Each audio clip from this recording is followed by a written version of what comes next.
આપણા રાજ્યની તમામ સ્ટેટ યુનિવર્સિટીઓ પોતાના ગ્રાઉન્ડ અને પોતાની ભૌતિક સુવિધાઓ દૈનિક અને વપરાશના ધોરણે ભાડે આપવાની પોલિસી બનાવતી હોય છે અને ભાડે આપતી હોય છે. એ જ રીતે આપણી વિદર્ભ દક્ષિણ ગુજરાત યુનિવર્સિટીએ પણ જે છે એ 16/4/2025 દૈનિક ધોરણે અને વપરાશના ધોરણે એ ભાડે આપવાની પોલિસી જે છે એ બનાવવામાં આવી હતી.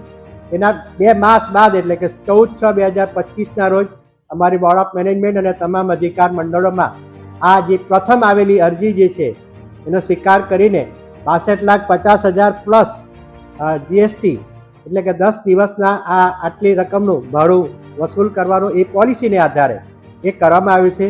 જ્યાં પોલિસી હોય આ જ રીતે અમારા અન્ય ગ્રાઉન્ડો અને અમારા કન્વેન્શન હોલો જે છે એ દૈનિક ધોરણે અને વપરાશના ધોરણે ભાડે આપવામાં આવે જ છે.